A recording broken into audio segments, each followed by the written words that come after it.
नमस्कार दोस्तों, स्वागत है आप सभी का आपके अपने इसी यूट्यूब चैनल विधिटेरिया में। दोस्तों मैं हूं एडवोकेट मंजित त्रिपाठी और दोस्तों आज के इस वीडियो में हम लोग बात करेंगे आर्बिट्रेशन प्रोसीडिंग की। जी हां दोस्तों, आर्बिट्रेशन की जो नोटिस आपको आती है आज हम लोग उसके बारे में एक बार फिर से डिटेल में बात करेंगे। आर्बिट्रेशन क्या है? मध्यस्थता, एक प्रकार से आपके और बैंक के बीच में एक मध्यस्थ की नियुक्ति करके मामले को रफा दफा करने का कार्य किया जाता है। इसी को कहते हैं मध्यस्थता अधिनियम।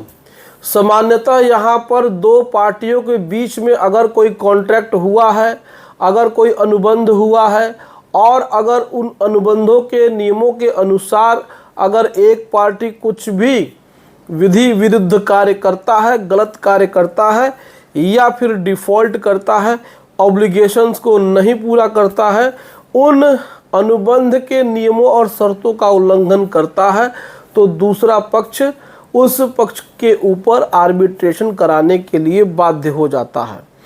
तो यहाँ पर दोनों पक्षों का एक प्रकार से सहमत होना जरूरी है कि वो चाहते हैं कि दोनों पक्ष सहमत होकर के एक ऐसे व्यक्ति को मध्यस्थ नियुक्त करें जो कि दोनों पक्षों की सुनवाई निष्पक्ष रूप से करे।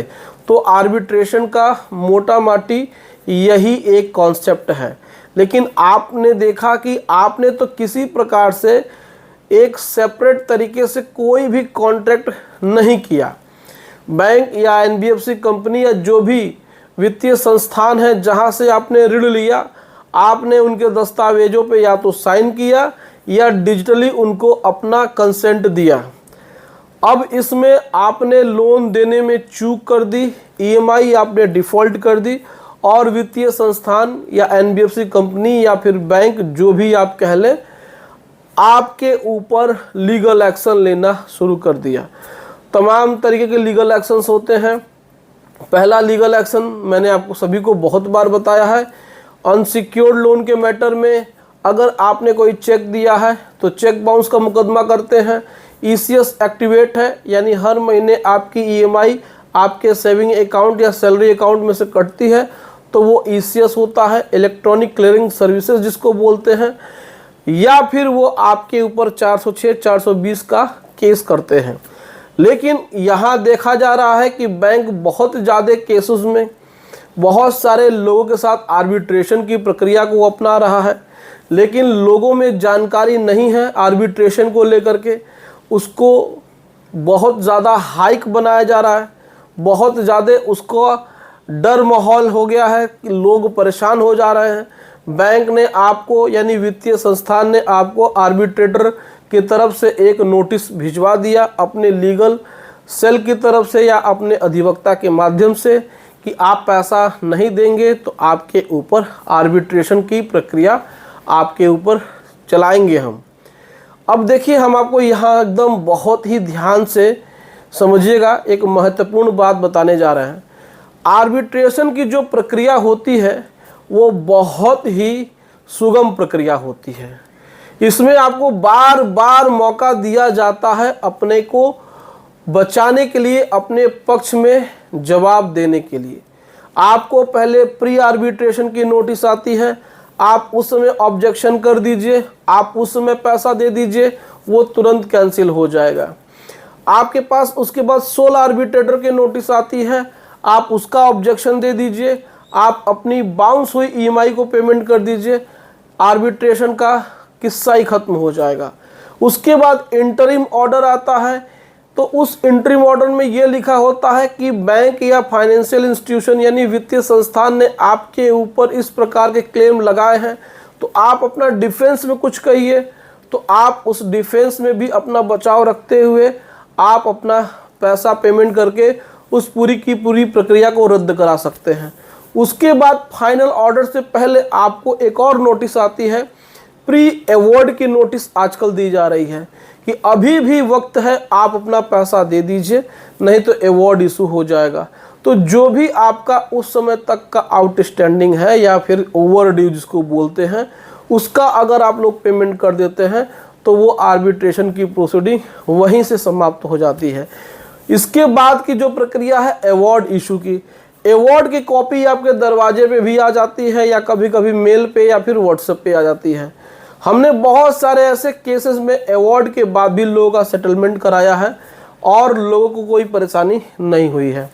लेकिन लोग हवा बना देते हैं कि अरे आर्बिट्रेशन की प्रक्रिया चालू हो गई है, अब बैंक या फिर एनबीएफसी कंपनी या फिर जो भी वित्तीय संस्थान जहां से आपने ऋण लिया है वहां का जो आर्बिट्रेटर है वो आपके घर के सामान को अटैच कर लेगा, आपके घर पे जो भी मूवेबल एसेट है उसको वह सीज कर देगा, उसकी नीलामी कर देगा और उसके बाद आपको तकलीफ होगी। देखिए, यहीं तक आर्बिट्रेशन की प्रक्रिया कंप्लीट नहीं होती है।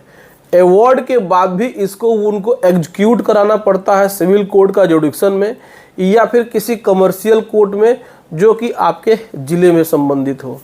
और तो और आपके घर में जो बहुत सारी ऐसी चीज़ें हैं जिनका कोई बिल नहीं है, जिनका कोई रिकॉर्ड नहीं है, तो ऐसा नहीं है कि डायरेक्टली कोई आपके दरवाजे पे आएगा एक नोटिस लेकर के कि नहीं हम आपके चल संपत्ति को हम सीज कर देंगे, आपको सुनवाई का अवसर नहीं दिया जाएगा। तो ऐसा बिल्कुल भी नहीं होता है। ये जो बातें करते हैं उनको आधी अधूरी बातें पता है। आर्बिट्रेशन एक सुगम प्रक्रिया हमने शुरुआत में इसीलिए बोला था कि इसमें कंप्रोमाइज सेटलमेंट इसमें किसी भी स्टेज पे हो सकता है। जैसे चेक बाउंस के मामले में हमने कल आपको बताया था कि उसमें किसी भी स्टेज में आप जाइए तो कंप्रोमाइज हो जाएगा, तो आर्बिट्रेशन में भी होता है। कोई आपके घर के बर्तन, बेडशीट, पलंग, फर्नीचर, एसी, टीवी, फ्रिज कोई अटैच नहीं करता है। ऐसा कोई हिस्ट्री नहीं है कि आज तक ऐसी चीज़ें हुई हैं। हमने बहुत सारे लोगों का केस सॉल्व कराया है। तो जो लोग इस प्रकार के वक्तव्य या जो ये लोग इस प्रकार की बातें करते हैं तो आप ऐसे लोगों के चक्कर में मत पड़िए, बिल्कुल भी परेशान मत होइए।